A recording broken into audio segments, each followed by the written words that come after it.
I was interested when you said about Trainspotting, which when it became such a big hit that many of the people who bought it and read it were people who otherwise had never bought or read books, which kind of puts you in the same league as the Bible. Yeah, yeah. I mean, I kind of like to see myself as a kind of sort of a pseudo-biblical figure, basically.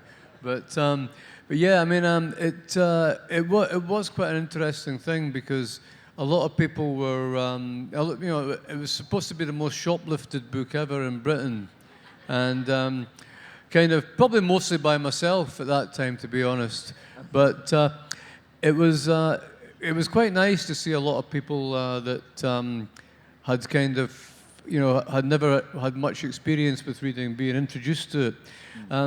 One of the, I remember a friend of mine who got sent to prison was saying that it got passed around the prison very quickly. Everybody was into it in this jail. But another thing, I remember in Glasgow, I was doing a talk and a reading in Glasgow, and this guy came up to me, and he had just been out of prison, and he said to me, I read the book, it was fantastic, really enjoyed it, it kind of spoke to me, I'm just out of jail. He was quite destitute. And I remember like 2 years later I saw him, and he came to another reading, he was doing a course at Glasgow University.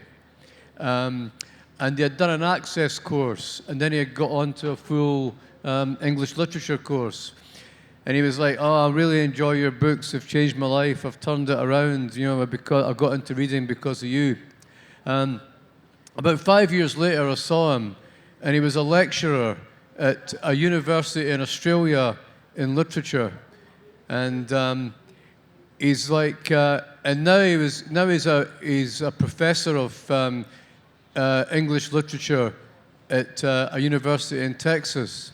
And we went out to dinner a few years ago, and I said, and we're talking about literature and all that. And I said, did you read my latest book? And he goes, "Oh no, I don't read your books anymore. I've moved on to proper literature since then." Well, you had him and then you lost him. It just used you as a ladder, Irving, to another place. I'm a gateway drug, basically. It's interesting that you bring up prison because, in a way, when you open the pages of Trainspotting, first of all, there's, for those who have never read it, there's the shock of what you see right up there in terms of the language, the spelling, and the way the words move across the page. And then as you try and get to what the characters are about, they are also in a kind of prison, isn't it? A kind of existential prison.